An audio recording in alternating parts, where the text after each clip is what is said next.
في الدين والدنيا والآخرة ببركاته وبكرمات الفاتحة. أعوذ بالله من الشيطان الرجيم. بسم الله الرحمن الرحيم. الحمد لله رب العالمين الرحمن الرحيم مالك يوم الدين. إياك نعبد وإياك نستعين اهدنا الصراط المستقيم صراط الذين أنعمت عليهم غير المغضوب عليهم ولا الضالين. رب اغفر لنا ولوالدينا آمين. Bismillahirrahmanirrahim. Qala telah berkata Syekh Al-Imam Al-Alim Al-Allamah Hujjatul Islam wa Barakatul Anam Abu Hamid Muhammad bin Muhammad Al-Ghazali. Pada pertemuan kali ini untuk kajian akan dibacakan kitab tasawuf yang disusun oleh seorang ulama besar namanya Syekh Al-Imam Al-Allamah Hujjatul Islam. Ada alim, ada alamah. Kalau alim itu umum ya, pintar saja. Alim itu pintar saja. Tapi kalau sudah alamah itu sangat luar biasa pintarnya. Siapa yang dimaksud? Yang dimaksud itu adalah Al-Imam Al-Ghazali yang dibaca kitab tasawuf. Ini adalah kitab Bidayatul Hidayah yang disyarahi oleh Syekh Al-Imam Ahmad An-Nawawi Al-Bantan. Ini syarahnya disusun oleh Imam Ghazali. Imam Ghazali berkata, qala Syekh Al-Imam Al-Alim Al-Allamah, qala Syekh dalam syarahnya qala Syekh Al-Imam Al-Murtadidi. Yang namanya Syekh itu ada beberapa makalah daripada Imam Ghazali. Apakah yang dinamakan Syekh? Secara umum Syekh itu artinya orang yang sudah tua. Beliau menyatakan dalam syarah kitab Sirajul Talibin. Ini Sirajul Talibin pun juga sama, kitab tasawuf, di mana Imam Ghazali menyatakan yang namanya Syekh itu ialah man balagul arba'ina sanatan wa syekh. Jadi standar ukuran umur kata Imam Ghazali, yang namanya tua itu orang yang sudah umurnya 40 tahun. Ketika sudah 40 tahun berarti sudah tua. Ketika sudah 40 tahun berarti sudah matang. Seharusnya pikirannya itu seperti itu. Maka baginda Nabi pun diangkat menjadi Nabi dalam usia 40 tahun. Bahkan dalam amalan-amalan tertentu ada seseorang yang memang syarat harus 40 tahun. Harus 40 tahun. Itu syarat seperti itu. Ya. Bahkan almarhum termasuk abah saya itu. Dulu itu dijajahi satu amalan sampai gak ketaikan sampai lama juga. Ketika ditanya sama gurunya, ketika ditengok sama gurunya mengamalkan satu amalan, apa kata gurunya? Oh, pantas kami itu belum sampai 40 tahun. Waktu itu masih baru 38, 39. Jadi ada syarat-syarat tertentu memang. Kenapa? Karena dianggap 40 tahun itu sudah dianggap sempurna. Enggak, istilahnya itu enggak langsung ciluncat mulak kalau bahasa orang Sunda itu kayak gitu. Jadi istiqomah dengan sudah 40 tahun, sudah matang. Nah, itu secara lugatan, secara Imam Ghazali istilahnya bahwa yang namanya Syekh itu adalah man balagha arba'ina sanatan, orang yang usianya sudah sampai 40 tahun itu dikatakan tua. Tapi secara istilah bahwa yang namanya Syekh itu ialah man balaghul batal ahlul ilmi, orang yang mencapai kedudukan yang mulia. Secara simpelnya, orang yang diistimewakan di tengah-tengah masyarakat, diistimewakan segalanya, maka dia termasuk adalah syekh. Artinya tidak harus 40 tahun. Contoh seperti Imam Syafi'i. Imam Syafi'i mendapat gelar syekh itu 15 tahun. Bahkan beliau 7 tahun sudah hafal Quran, 10 tahun sudah hafal hadis ratusan ribu hadis. Bahkan susunan kitab yang disusun oleh gurunya Imam Maliki yang namanya kitab Muwatta itu sahih semuanya, jumlahnya 100 hadis. Itu Imam Syafi'i sudah tahu. 15 tahun sudah menjadi mujtahid. Ya walaupun usianya 15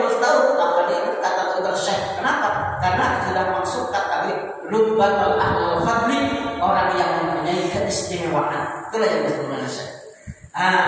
Terus al-imam al-muqtadi. Siapa sih yang dinamakan imam? Imam itu ialah orang yang diikuti apapun bentuknya. Segala sesuatu yang diikuti imam. Secara dasarnya bukan dalam hal dalam hal semua pemimpin imam. Kenapa? Pemimpin diikuti. Paling tidak diikuti sarannya, diikuti himbauannya, diikuti ajakannya. Maka imam secara bahasa, secara istilah al-muqtadi itu orang yang diikuti. Al-alim, al-alama. Alim itu mana kata Imam Ghazali, al-alim ayat al-alim jiddan falhad balagh Allah itu semacam profesor doktor. Jadi ketinggian kemampuannya di atas rata-rata kemampuan Imam Ghazali. Bahkan Imam Ghazali itu dia menyusun kitab yang namanya kitab Ihya Ulumuddin.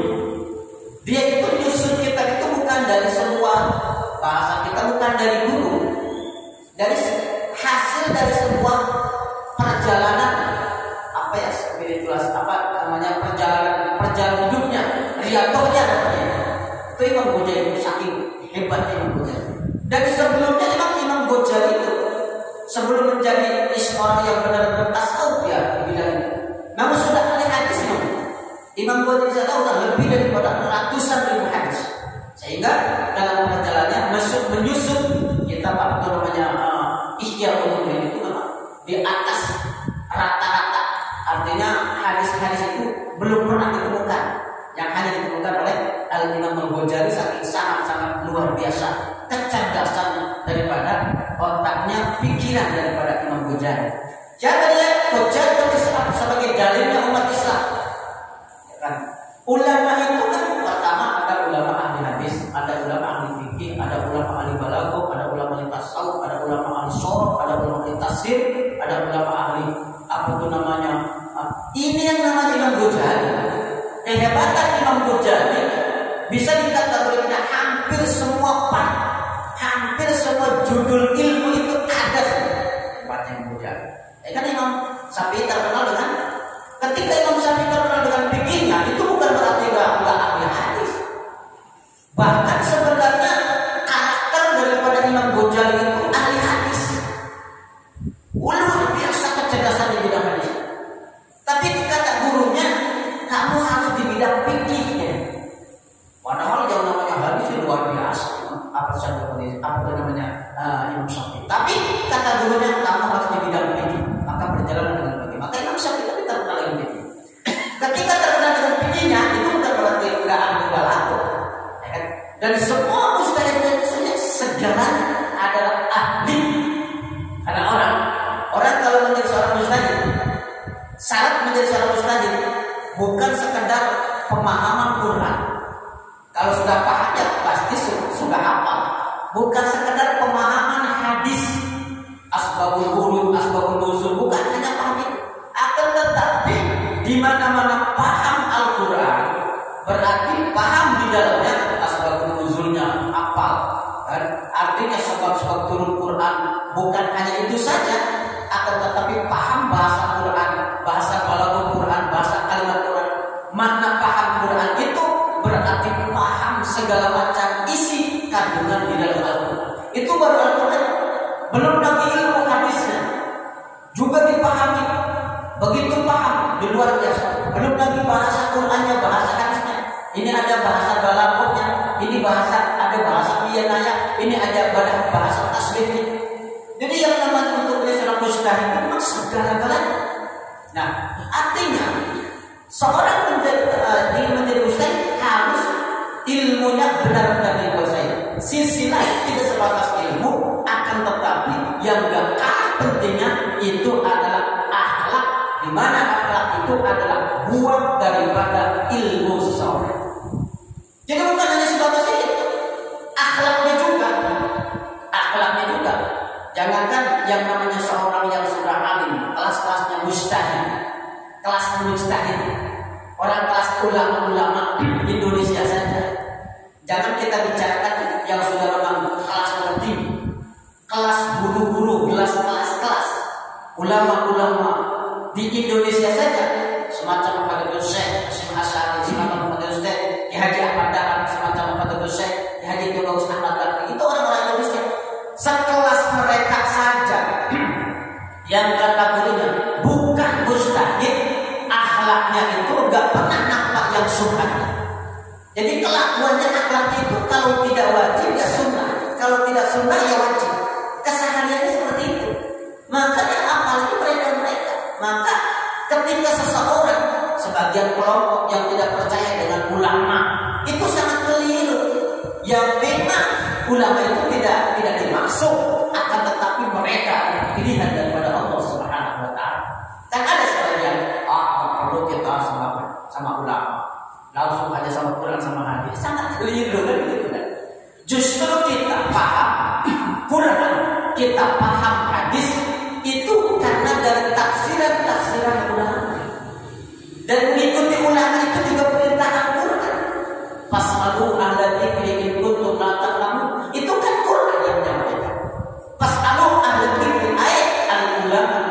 Tanya kamu kepada ahli dzikri ay al-ulama in kuntum la ta'lamun, ketika kamu tidak tahu. Banyak ayat-ayat yang menjelaskan tentang bahwa kita itu harus mengikuti jejak para ulama, mengikuti jejak nasihat-nasihat ulama. Ada gitu.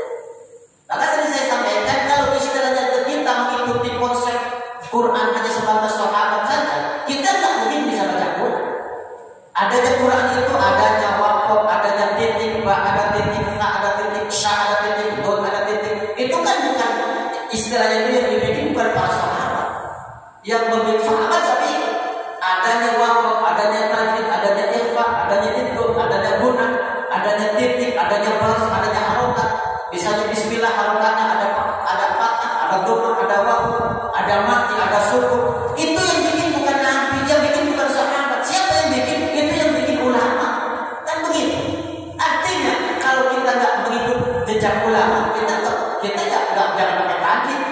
Nulis Quran jangan pakai titik, jangan pakai itu. Kenapa? Itu bikinan ulama.